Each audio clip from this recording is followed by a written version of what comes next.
Anecdote, anecdote, fut, anecdote. Allez dans le chat, je veux anecdote. J'ai une anecdote que je vous ai jamais racontée. Et l'anecdote n'est pas... Franchement, c'est pas glorieux. J'installe Tinder. Merci pour le sub, Kenny. Merci, mon pote. J'installe Tinder. Et je suis parti dans une envoyade. Et franchement, je me suis envoyé. Hein. Franchement, je me suis envoyé sur Tinder pendant 6 mois. Et tous les coups, tout ce qui s'est passé n'était pas forcément glorieux. Je vais pas vous mentir. J'en étais où? En fait, une meuf qui avait l'air fraîche. La vérité. Et tu sais, il y a toujours ce moment où Tinder, on analyse les photos. Vraiment, l'analyse, elle est très importante avant de se déplacer. Parce qu'aujourd'hui, voilà, dans la France de Macron et des gilets jaunes, le samplon 98 coûte très cher. Voilà, j'ai une voiture essence, ça coûte cher. On se déplace pas pour rien. On est 4-5 dans la pièce. Vas-y, sur 5 mecs, il y a 4 qui valident. 4 sur 5, tu vois, ça mérite le déplacement. Donc, vas-y, je parle à la meuf, tout ça, ça se passe bien. J'y vais. Mais alors là, franchement, l'être humain est faible. J'y vais. C'est pas du tout ça. C'est pas du tout, mais c'est pas du tout ça, la meuf. C'est pas du tout. C'est genre, c'est n'importe quoi. C'était pas la photo en fait. C'était pas du tout ça. Et en fait, au lieu de fuir, au lieu de dire bah non, mais je vais à la salle là ce soir, j'ai un rendez-vous. Mais en fait, j'ai fait tu vois la paralysie du sommeil. J'ai fait une paralysie du réveil. C'est une nouvelle maladie. J'ai eu un moment d'absence, mais un moment d'absence assez long quand même. Parce que j'ai eu un moment d'absence de 4 heures. Et pendant ces 4 heures, forcément, j'ai fini dans son lit. Et en fait, quand cette paralysie, c'est la paralysie du chibrax. Et en fait, la paralysie du chibrax m'a frappé. Et une fois que je me suis envoyé, merci Flo Basket pour le sub. Merci mon frérot d'être aussi actif tout le temps. Et en fait, bah, j'ai regretté immédiatement après. J'ai regretté directement. Merci Mathéo pour le sub. J'ai regretté directement. Mais je pense qu'on l'a tous fait déjà dans notre vie d'avoir regretté un rapport sexuel. J'étais arrivé à 19h. Sauf que pendant les 4 heures, bah il était 23h. Et la meuf, moi je lui avais dit, bah non, t'inquiète, je vais dormir là, tu vois. Je vais dormir là, mais je suis un détraqué, moi. Mais ça, t'as vu, moi, en fait, dans ma tête, je me suis dit, c'est bon, la photo Insta et tout, c'est bien. Je peux largement dormir chez elle. Parce que c'était pas à côté de chez moi, c'était peut-être à 40 minutes. Et donc là, j'étais condamné à dormir chez elle. Alors que dans ma tête, j'avais fait l'erreur de ma vie, tu vois. Du coup, j'envoie des snaps à un gars à moi. Dédicace à Clémence, il est là. J'envoie des snaps parce que c'est un mec qui dort pas la nuit, tu vois. C'est un mec qui dort pas la nuit et tout. Et je sais qu'il allait être là. Il répond direct. Je lui dis, gros, je suis dans un bourbier. Il me dit, gros, t'as écouté la nouvelle musique de Calage Criminel? C'était non, c'était pas Arrêt du cœur. C'était Sombre. Je lui dis, il me dit, t'as écouté Sombre. Mais frérot, arrête de me parler de Calage Criminel, je suis dans le pétrin. Et en fait, je lui dis, gros, je vais pas tenir toute la nuit. Et en plus, demain matin au réveil, il va falloir que je fasse semblant. Alors qu'elle va il y a moyen qu'elle pue de la gueule en plus au réveil. Non, c'était trop. Je voulais fuir, mais comme jamais. Et en fait, il me dit, fuis. Il me dit, fuis. Je lui dis, ouais, mais gros, c'est pas respectueux et tout. Il me dit, mais gros, tu crois que c'est respectueux? Elle ressemble pas à ses photos. Elle est sur Tinder, il y a quoi de respectueux chez elle? Il y a rien de respectueux. Alors là, il me fait cogiter, je me dis, ouais, c'est vrai, il y a rien de respectueux en fait. T'es sur Tinder, tu te respectes pas? Bon, en vrai, c'est pas vrai, il y a des meufs qui se respectent qui sont sur Tinder. Merci à HD Extra pour le sub. Merci à tous ceux qui ont sub ce soir. Vous êtes vraiment des vrais gars qui ont pas peur du futur, qui ont pas peur de ce qui se passe après. Mon pote me chébran et me dit, casse-toi, casse-toi, casse-toi, casse-toi. Je me dis, ouais, en fait, je me casse. Du coup, je vais quand même dans la salle de bain avant. Parce que je me dis, voilà, en plus, elle avait une bonne douche. Du coup, je me douche. C'était un petit appart. Du coup, tu faisais du bruit, c'était mort. Donc, je me dis, en fait, je vais tâter son degré de sommeil à la meuf. Si je vais prendre ma douche et qu'elle se réveille, c'est mort, je peux pas fuir. Si la meuf, vraiment, je teste son sommeil. Si elle se réveille parce que je prends la douche, c'est mort.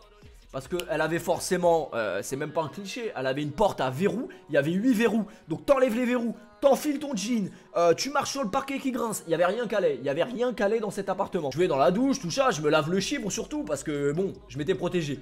Quand même, parce que vu l'état du machin, je m'étais bien frotté le sexe. Je crois que c'était du petit Marseillais qu'elle avait dans la douche. Il sentait plutôt pas mal, je dois vous l'avouer. Je sentais la meuf après la douche, mais c'est pas la question. Donc je me douche tout ça.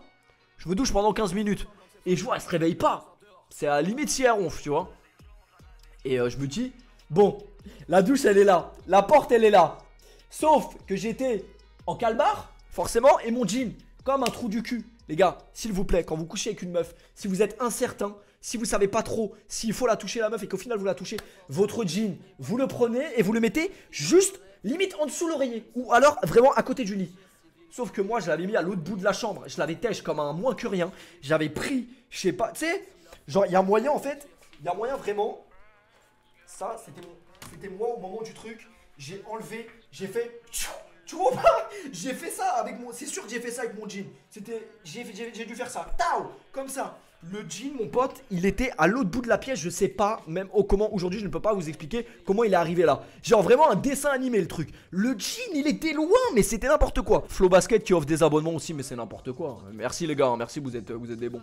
Et bref, j'envoie mon jean et le jean, il est loin. Donc en fait, je commence quand je sors de la douche. Quand je sors de la douche, oui, c'est long, mais plus c'est long, plus c'est bon. Et je sors de la douche, la porte avec les 8 verrous. J'en enlève un. J'en enlève deux, il en restait un. Mais je sentais que ça faisait un peu de bruit. Du coup j'arrête et j'avais cru entendre des respirements, des soupirs un peu forts. Du coup j'arrête. Je retourne sur la pointe des pieds, mais son putain de parquet, il grinçait sa mère. Tu vois les films d'horreur, c'est vraiment le film d'horreur. Genre le parquet, il grince mais d'une manière. J'y vais sur la pointe des pieds, jette un coup d'œil, elle dort. Je prends un snap, je l'envoie à mon pote. Je lui dis, j'ai déjà enlevé les 2 verrous, je fais quoi? Il me dit, gros, t'as regardé Prison Break, l'intégrale 8 fois et t'as chaud d'enlever un verrou. Et là, mon sang n'a fait qu'un tour. Donc, là, mon sang n'a fait qu'un tour. Je me dis, je suis une fiotte. Clairement, je suis une fiotte. Et donc, je rentre dans la pièce, je prends le jean. Je prends le jean, je mets le jean. Et là... Il me restait quoi? J'avais pris des affaires, je sais plus. J'avais d'autres affaires que ça. C'était quoi l'autre affaire que j'ai? Peut-être mon portefeuille ou tu vois. Je prends mon portefeuille. Non, j'enfile la chaussette. Voilà, c'est ça. Je savais que la vie de ma mère que c'est vrai. Il me restait que les chaussettes. J'étais grave bien, il me restait que les chaussettes. Les chaussettes, je galère à les trouver. J'enfile la première chaussette. Je vois une ombre. Je me retourne, je vois. Ah, t'es là? J'avais le jean sur le cul. Ah, mais t'es là? Non, mais excuse-moi, j'ai utilisé ta douche parce que j'arrivais pas trop à dormir. Ouais, j'ai pris ta douche vite fait. Et donc voilà. Donc là, à ce moment-là, Michael Scofield, T-Bag, Sucré, tout l'arbre généalogique a insulté ma daronne. Je suis une pauvre merde. Voilà, j'ai pas réussi à enfiler 2 chaussettes et me casser. Et au final j'ai pas réussi. Voilà la vérité, j'ai retenté, j'ai refait une tentative plus tard. Mais elle était méfiante, en fait elle avait capté que j'avais essayé de m'enfuir. Elle avait capté. Alors je vous explique ce qui se passe. Le lendemain matin au réveil dégueulasse. Je suis dégoûté parce que j'ai pas dormi de la nuit. Je vous jure que j'ai pas dormi. Parce que vous connaissez, moi déjà je dors jamais. Mais si en plus je dois dormir à côté d'une moche, bah j'ai pas dormi. Et là je sais plus, 8h. Ah ouais, 8h30, je suis un bâtard. 8h30, la meuf elle a pas cours. 8h30, je lui dis bon, moi faut que j'aille parce que j'ai du taf, hein. Ouais. Elle dit non, mais t'avais dit que tu restais l'après-midi aussi. J'ai dit oulala, mais non, je peux pas du tout. Mais t'inquiète, on se revoit ce soir. J'essaye de repasser ce soir.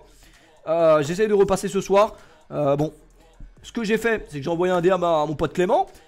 Et je lui ai dit putain, je suis vraiment un enculé. Elle a saisi que j'ai essayé de m'enfuir. Et je crois qu'elle est déjà amoureuse, la meuf. Parce qu'elle était vraiment très très collante. De bon matin, tu vois. Du coup je fais ouais bah je repasserai, ouais t'inquiète, je repasserai et tout. Je savais très bien que je ne retournerai jamais dans cet appartement qui a un parquet qui grince. J'en suis sûr à 100%. Mais je me suis dit comment maintenant faire pour la tèche gentiment, tu vois. Parce que tu l'as quand même soulevé, c'est pas bien, tu vois. Bien, moi je suis pas un mec comme ça à la base. C'est pas bien de faire ça. Si vraiment la meuf t'en veut pas, tu la soulèves pas. Et moi bah j'ai eu une paralysie du sgeg qui a fait que voilà, j'ai fait une erreur. Et j'assume, j'ai fait une erreur. Et en fait, elle envoie des snaps. 15 minutes, elle envoie des snaps. 30 minutes, elle appelle sur Snap. 50 minutes, elle commence à avoir peur. Elle commence à se dire, lui, il est en train de m'enfumer. Lui, il était en train d'enfiler ses chaussettes à 4h du matin. Clément me dit, réponds pas. Supprime-la. Il me dit, réponds pas. Supprime-la, bloque-la.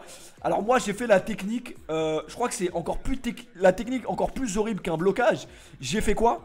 En fait, franchement c'est honteux. J'ai fait quoi en fait? J'ai pas ouvert le message bleu. J'ai fait la technique, tu vois. La technique du message bleu que nous connaissons tous. Si vous avez des amis les gars qui répondent à vos snaps toutes les 6 heures, ils ont vu votre message, hein. C'est juste qu'ils font la technique du message bleu, je suis désolé. Voilà, il faut dire les choses, faut arrêter de mentir aux gens en 2020. Donc moi je voyais tous les messages qu'elle envoyait, elle était en panique. Tu fais quoi? Pourquoi? Tu réponds pas? Il t'est arrivé quelque chose? Machin. Et je me dis putain, je suis vraiment... Parce qu'en vrai, je suis un mec bien dans le fond, tu vois. Du coup, ça me faisait un peu chier. Mais la seule chose que j'étais sûr, c'est que je voulais plus jamais la revoir. Ça, c'était certain. Et mon pote Clément, lui, toujours, gros, c'est une meuf de Tinder, on s'en bat les couilles, on s'en bat les couilles.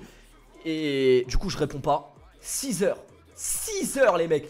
On est compte que 6 heures, le mec qui s'est levé le matin, il est boulanger. 6 heures, il a déjà fini sa journée de taf. Il a eu le temps de faire sa journée de taf, de rentrer chez lui, limite de faire une sieste. Et j'ai toujours pas répondu au message. Donc là, la meuf... je crois que la meuf me supprime d'elle-même, en fait. Je crois que... Oui, voilà, la meuf me supprime d'elle-même. Et c'est ça qui s'est passé, en fait. La meuf m'a supprimé d'elle-même. Elle m'a rajouté peut-être 2 jours après. J'ai ouvert.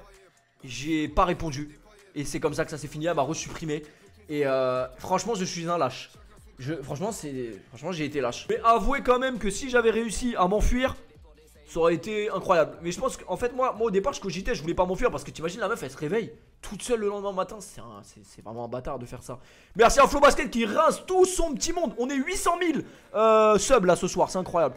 Du coup, dédicace à Clément. Clément, tu verras sûrement cette anecdote. Franchement, je suis dégoûté parce que j'aimerais bien réécouter les vocaux que Clément m'envoyait ce soir-là. Il m'envoyait des vocaux, ce chien. Elle dormait à côté, j'écoutais les vocaux. Je pissais de rire, vraiment. C'est pour ça que j'ai été me doucher. Pour écouter les vocaux, j'ai été plié. Et j'étais à 2 doigts de m'enfuir par la fenêtre. Mais malheureusement, c'était au 2e. Et j'ai pas réussi à m'évader. Donc voilà. J'ai tout à envier à Michael Scofield. Bref, on passe à autre chose. Pas que cette anecdote vous a fait ricaner, mais je vous jure que vous auriez été là sur Snap avec moi. Les vocaux, ils étaient exceptionnels. Les vocaux, ils étaient mémorables. Oh putain, bizarre! Oh, bizarre! Bah, je peux dire non, du coup! Tout s'explique! Tout s'explique. Ça va, ça veut dire que je suis pas le. Ça va, en fait, je suis rassuré, je suis pas le seul bouc qui a fait ça. Oh, bah, ça va, j'ai la conscience tranquille.